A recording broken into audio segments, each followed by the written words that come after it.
Good afternoon. We terminated, as you know by now, our contract last night with Marlene Stallings as our women's basketball coach. We terminated our contract with cause based on objectionable behavior. We have asked assistant coach Malika Willis to remain in her role as we go through this transition. Other members of the women's basketball coaching staff have been let go. I want to begin by recognizing the members of our Lady Raider basketball team, a strong group of young women, and I apologized to them yesterday for what they have experienced, and I want to do the same publicly today. We have failed them, and we have to do better. They are strong, and I appreciate the strength and the courage that they have displayed. These should be the best years of their lives. We should be mentoring them for life and to learn lessons that they will carry with them forever. And that's not been their experience. And for that, I apologize, and we're going to get this right. Let me share some background with you, and then I'll answer your questions. When Marlene Stallings came to Texas Tech, she took over a program that had fallen deeply, and we knew that rebuilding would be a process. We made competitive improvement in year one. And following Marlene's first season, a small group of team members visited Dr. Judy Henry, our senior woman administrator, and shared some things that they had witnessed within the program and that they were concerned about. Dr. Henry had a discussion with Marlene, protecting those team members' identity who had come forward, and by all indications, things improved for a time being. Following this interaction, after the first year, we also received comments from members of our program via our end-of-season survey instrument.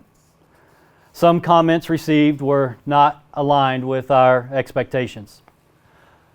Both Dr. Henry and myself separately visited with Marlene about this feedback and provided a copy of these comments to her. Again, we were assured that this was not the culture within the program and there would be a healthy environment of well-being within the women's basketball program. Again, by indications, things improved.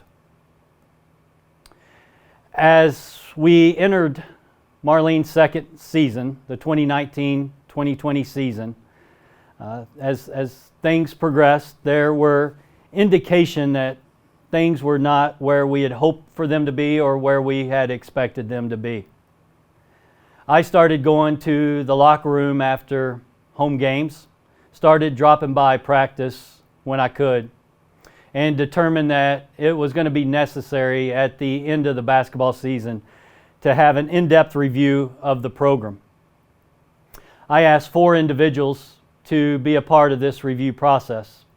Tony Hernandez, who's the Deputy Athletics Director, Brian Shannon, who serves as our Faculty Athletic Representative, Glenn Mellinger, who serves as a Title IX investigator here at Texas Tech, and Jody Billingsley, Assistant Vice President for Human Resources here at Texas Tech.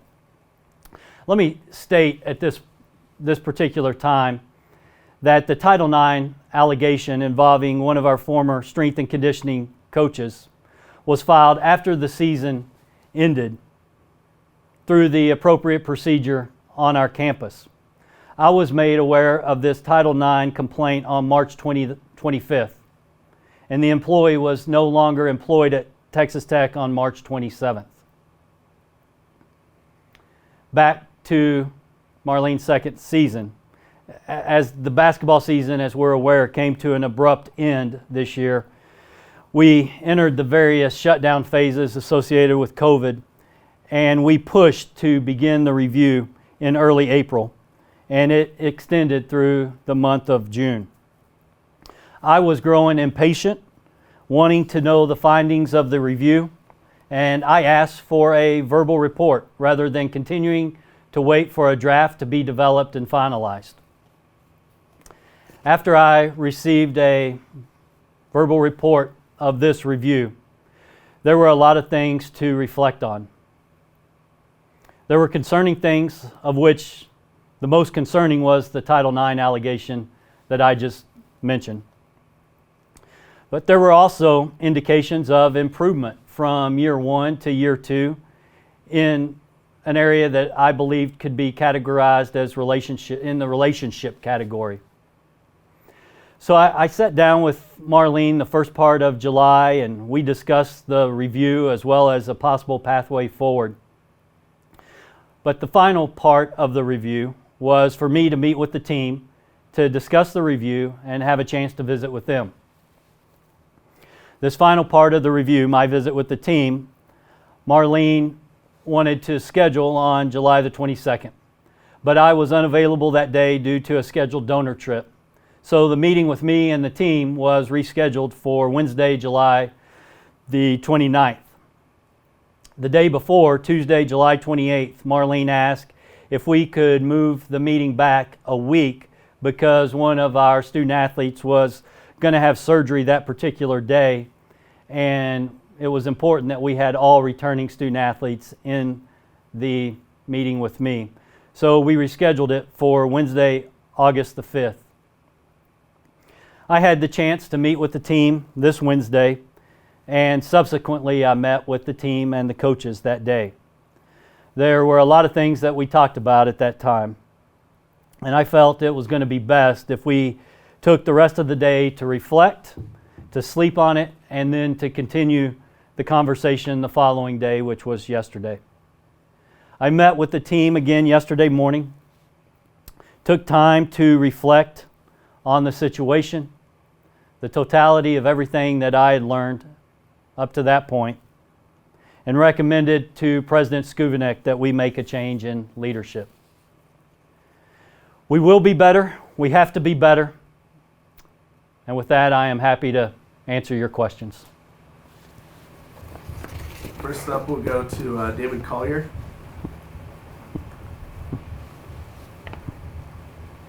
Kirby, first off, the Board of Regents met yesterday as well. Was there any contact with them, and did they have any part in this decision that was made yesterday? Yes, the Board of Regents met yesterday, and I made my recommendation to President Skuvanek. After I met with the team and again took time to reflect, as you may or may not know, I was a part of the Board of Regent meeting yesterday and did have the opportunity to, with President Skuvanek, to apprise them of the situation and to answer any questions that they had had. But I made my recommendation and it was accepted by President Skuvanek prior to me going to the Board of Regent meeting yesterday, David. To follow up on that, Marlene's contract goes through 2024. How much of the remainder of that contract do you guys plan to compensate her with? Yeah, David, at the beginning of my statement, just to reiterate, we terminated our agreement for cause based on objectionable behavior, and we will not be responsible for any more financial requirements to Marlene Stallings. Up next, we have Daniel Libet. Hi, Kirby. Daniel Libet at the Intercollegiate. A couple of things. One, you just described a situation or a time frame where you were almost about to terminate her in the normal course of events, independent of the story that Jory and I wrote yesterday for USA Today. Is that the impression you're trying to leave people with, that this was all about to happen anyway? And two, given that you as athletic director abided by this coach for 2 years of fairly consistent and alarming allegations, ethically speaking, should the university continue to employ you as its athletic director? Yeah, Daniel, I'll take those in two separate segments here. First, we were going down a path with our discussion and continued review, and I'm not sure if our meeting would not have taken place on the same day that the article came out, if we would have had the same type of dialogue between the team and I that we did. I don't know that. I walked you through the timeline of that final step of the meeting and how it was delayed and the date it was scheduled on. If it would have been on a day different than when the article came out, would the conversation and discussion have been as open and free-flowing as it was with the team? I don't know that, but I trust that they would have shared their feelings and their experience with me. So the facts are the only message that I'm trying to send here. Number two, I would state that while we were aware of the concerns that the young women brought forward after the first season, we were not aware of the magnitude to which they had occurred or to the magnitude that it had affected the young women in our locker room. And each and every day I guarantee you that I give my absolute best to educate, serve, and grow Fearless Champions, to do what we have to do to train young men and young women and prepare them for life after they leave college with a degree from Texas Tech. And that's something that I take a great deal of pride in. Have we let these girls down? We have, and we're going to improve from it. And as far as should I continue as athletics director at Texas Tech, that is President Skuvinek's decision, but I'm confident in his trust, and he knows my commitment to the 415 student athletes that we serve every day. Up next, we have Jory Epstein. Kirby, you walked us through some of the timeline, including this meeting that had been delayed. But given the statement that you gave for the story on Tuesday and your decisions in a few days since, what did you find out in the last few days that led to you making this decision to make a coaching change? Just how deep the trust had been broken, the trust and the lack of relationships with the young women that are in this program. I think at the center of everything was just the lack of trust and the lack of genuine relationships that existed or did not exist. This wasn't a basketball-related matter, and the team made certain of that. From an X's and O's standpoint and competitive standpoint on the court, we're very proud of what they've achieved. But this was all about relationships and trust between those adults and leaders that we hire to educate, serve, and grow these young people. And that level of leadership was deficient, and just truly understanding and seeing directly from the young women how void that trust and relationship was, Jory. That's what was paramount and what I saw firsthand on that meeting on Wednesday and subsequently on Thursday. Thank you. And to follow up, can you take us back to 2018? What was your process researching this staff, and what will be your process going forward to ensure your next coaches cultivate the culture you want in your program? Yeah, it's all about leadership, right? You get the right head coach in place, and they foster the environment and the culture that allow young people to grow. I'm bullish on this. I don't think anything prepares young people for success in life more than intercollegiate athletics. And sometimes we don't play offense when we talk about that, but I know from my experience and what I get a chance to be a part of each and every day, the intercollegiate athletics, if it's done correctly, teaches lifelong lessons. and we're going to do it correctly within this program. You know, as we went through the search when we hired Marlene, you know, we talked to many of our colleagues and counterparts around the country that had worked with her, had been around her. You know, we knew the staff that she brought, the background. You know, we knew of Nikki Dawkins' situation at New Mexico State. We knew she was terminated there. We knew that was 17 years ago now, and knew that she had been employed at 6 other universities. But you know, one of those 6 stops was here at Texas Tech. So there was actually some school history with Coach Dawkins, and when she was here following New Mexico State, she was you know, a good employee by everything that we heard, and a good assistant coach. So, you know, you go through these and you continue to make sure that you dot every I and cross every T in the search process. And it's been important, and it's more important than ever that we continue to make sure we have as detailed of a process as we possibly can as we move forward in every search that we have. All right. And to clarify, was that search with the search firm, or how did you find Marlene? No, it was, we did not utilize a search firm. It was internal process. It was a national process that we talked to many head coaches and assistant coaches around the country. All right. Up next, we'll go to Cheryl Coward.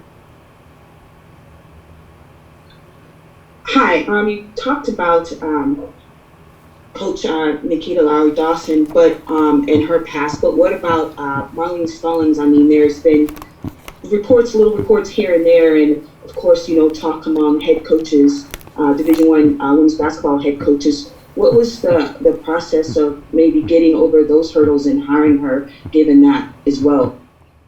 Yeah, you know, as we talked to colleagues and coaches around the country that had interacted with her, that knew her, you know, she had a history of turning around programs and being successful and taking programs that were not achieving at a certain level desired and elevating them. And, you know, had we heard directly any of the concerns that we are now very well aware of, we would have made a different decision. But you know, the individuals that we talked to from a professional standpoint, there were no flags that were presented to us at the time that we hired Coach Stallings. And to follow up, how will that impact your future search to find another head coach to lead the program? What will you look for? Well, we're going to look for somebody who can come in here with high character and integrity and build a solid foundation of genuine relationships and trust with these young women, and can help us heal the scars of what they have had to endure. And you know, we want to find somebody who's been very successful within the game of basketball, through playing or coaching, that has a pedigree of success and of those individuals who have done things right, and we want to find the best fit for us at Texas Tech. So those will be the characteristics that we look for as we begin, you know, looking for the next leader after this press conference today. Up next, we have John Stockeloff. Hey Kirby, John Stockeloff with Fox 34. What have those kind of conversations been like with those athletes that are currently committed to the program? And have you heard of any talks of any of them, whether or not they'll leave or if they are sticking around? You know, John, we have been reaching out to excuse me, the signees today, talking to them about their travel plans to get here to campus, talking to them about the situation. As I sit here, I've not received an update in the last couple of hours, but you know, we're hopeful that the signees will all ultimately make the decision to go ahead and come to Texas Tech. They've got a place at Texas Tech on this roster within this basketball program. They've got a scholarship offer that obviously remains valid, and we hope they will become a part of our basketball program. But we've had individuals reaching out to them throughout the day, and my time has been spent on continuing to communicate with our current basketball team and roster, and I've even started communicating with some of their parents. And finally, a follow-up to that is what are those kind of conversations like to ensure that nothing like this, anything like said in this article, will happen again, and to kind of ensure that the culture is changing? Well, that's just it. It's trust in us and who we are and what our expectations are at Texas Tech, and that's important for them to hear and to understand that a situation like we have recently been through is not going to be accepted, and we're going to ensure that culture is in alignment with our expectations, and that is to prepare young people for life, both on and off the basketball court, off the fields, and on and off the track. Next, we'll go to Ryan King. Hey Kirby, it's Ryan King with KLBK Sports. My first question, I wanted to kind of go off what John just asked there. With 12 players leaving in 2 years and this much problems in just such a short time, what will you guys be changing policy-wise, or what will be changing within Texas Tech? Because you said Tech has to get better. In what ways can you ensure Texas Tech will get better and to make sure this doesn't happen again? Yeah, well, the first step, Ryan, is finding the right leader, and you find the right leader with the right values that will invest into young people, genuinely invest into young people, to take the time and the energy to listen and to build relationships with the young women that are in the locker room.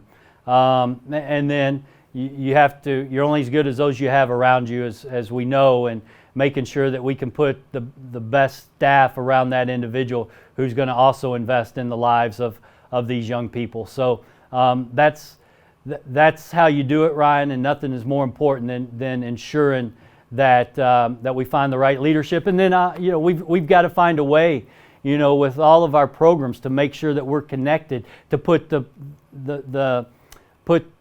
process in place so that young people feel safe in being able to go to somebody to talk about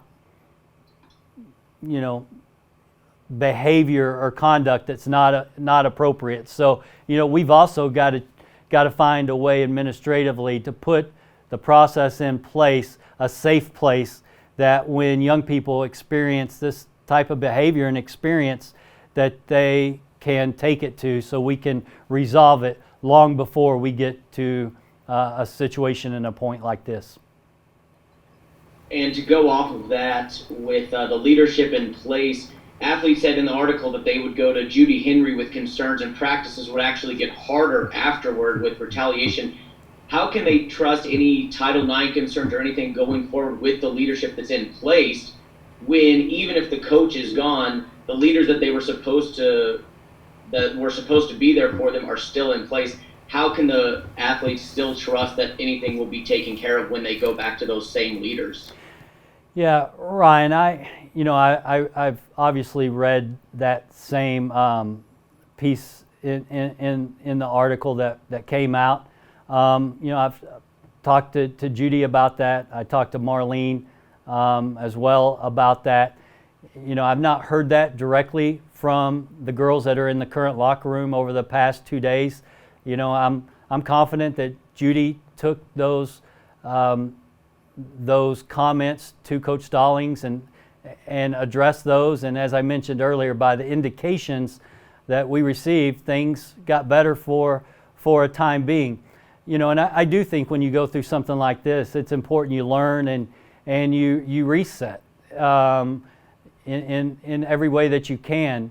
And we'll be reviewing and our sport liaison assignments, and I would expect that as we bring a new coaching staff in, we'll probably assign a new administrative liaison to women's basketball, just to hit that complete reset button. But specifically retaining to that retaliation, I've not heard that directly from any of the girls in the locker room as of this time. Up next, we'll go to Christy Martinez. Good afternoon, Kirby. In reference to allegations that Ralph Petrea sexually harassed players and inappropriately touched several athletes, will you be conducting a more thorough investigation, and pending results, will you stand behind and charge him and others involved? Christy, you know, the Title IX process that we follow within athletics is the University Title IX process. So all investigations related to Title IX go through the University Title IX office, not athletics. We do not investigate Title IX incidents or allegations.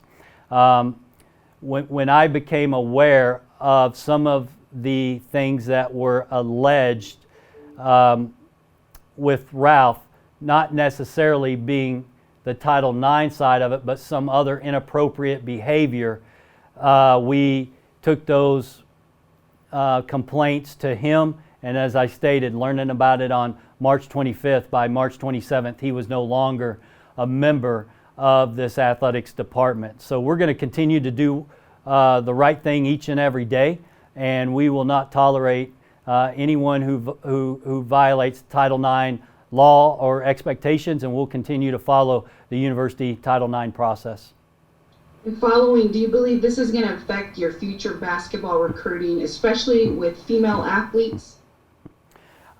I do not. I think that as long as you do the right thing every day, and when you become aware of situations like this, you take appropriate action and you move forward and you find the right leadership to come and to lead our programs and to lead our young people. This is a very desirable job.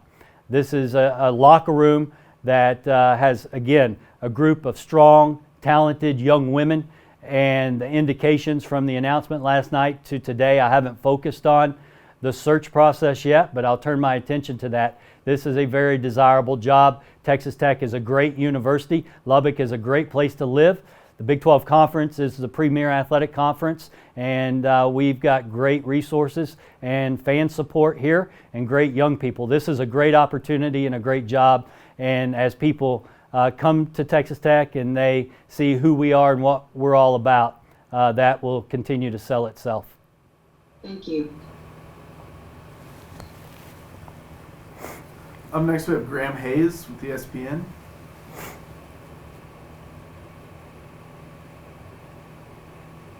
Graham, you there?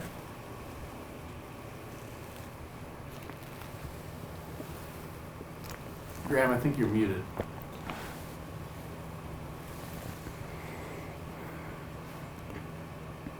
All right, we'll move on to Michelle Vopel.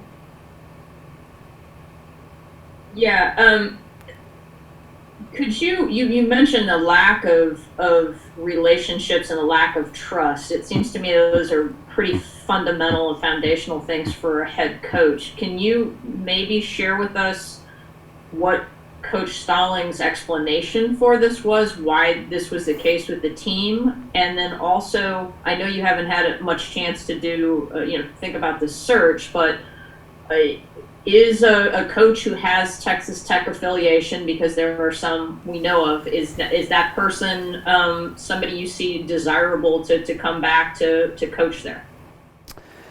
Well, Michelle, you're absolutely correct. Trusting, genuine relationships are at the core of everything we do. And as I've shared with our women's basketball team the last couple of days, and again today on a Zoom call, trust and genuine relationships is at the center of any successful organization or business. If you're talking about basketball or being an athletics director or being, a business leader, that is the foundation of everything that has to occur. And I think in this particular situation, there's a disconnect. I believe that the coaches believe that they had that relationship, but it was fractured, and it wasn't anywhere where it needed to be for this program to thrive and to reach the level of success that it's capable of achieving. So you're exactly correct that is foundational and a core component of what's required, and why it wasn't developed further, more genuine over the course of the past two years. I don't know that, but I do know it didn't exist.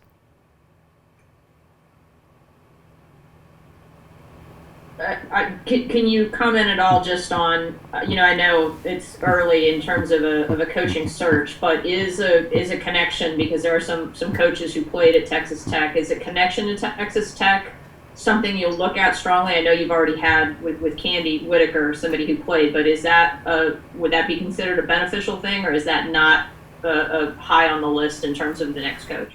That for me would go under fit. I believe I mentioned earlier, we want someone who's going to come in and with great character and build those trusting, foundational, genuine relationships that we just talked about. Want somebody who's been associated with a program, a pedigree that's been very successful in the game of basketball, and somebody who's going to be a great fit here for us within our athletics department program and with our student athletes. So if it's somebody who has previous ties to Texas Tech, great. If not, great. We're going to get the best person for this job. Thank you.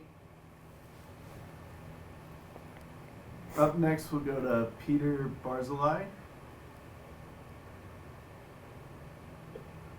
Hi, Peter Barzilai from USA Today. Just wanted to ask you a question about the timeline again. So you had 2 years of exit interviews. That showed there were concerns amongst the players. You had the Title IX issue. I mean, you mentioned that you decided coming into this season that you were going to spend more time around the team because you had conversations with the coach. I guess I'm wondering, after and then on Tuesday you gave us a statement, that you had said, that you were confident that you were taking the appropriate steps to improve the relationship. Also, as part of that statement, Stallings had given us a statement, that the program was going in the right direction because of hard work, accountability, and fierce determination.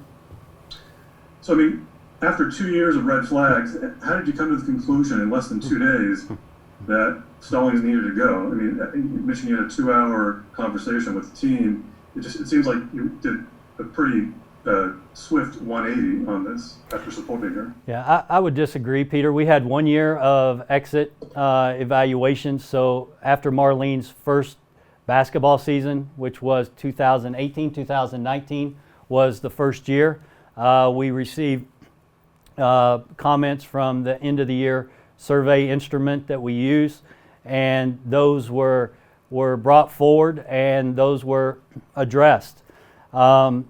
We identified as we went through the course of the season that things weren't necessarily where we had hoped or expected them to be, and we decided to do the in-depth interview. As I mentioned earlier, the Title IX incident wasn't brought forward until after the season was over. Within 48 hours, he was no longer an employee of Texas Tech Athletics, and the review came immediately, when the season was over. And the last piece of the review was me having a chance to sit down and visit with the team. When I talked to Marlene, again, there were certain aspects that I received from the review that there were indications that things from a relationship standpoint had gotten better from year 1 to year 2. And we had had conversations about what we were going to do to continue to focus on strengthening those relationships and trust amongst each other between coaches and team members. And we didn't make it to that point. We got to Wednesday, and when I had a chance to visit with the team, obviously realized the severity and the lack of trust and relationships that existed. So the in-depth program review was initiated immediately following the second basketball season. Thanks. All right, we've got two more questions. First one from Stephen Hawkins. Hey Kirby, one question I had was can you address what Marlene's response was when the decision was made for this termination, and did she offer any explanation or did she rebuff any of the allegations? Yeah, Stephen, good afternoon. I met with Marlene yesterday, 6:30, and we came to finalization as to how that we were at a point where we were going to terminate her contractual agreement, and she did not agree with the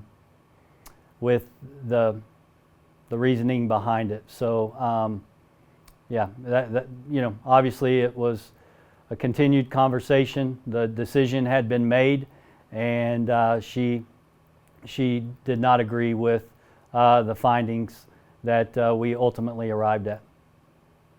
Kirby, how many years does she have remaining on this contract? There were 4 years remaining. Okay, thank you. Last one will go to David Collier.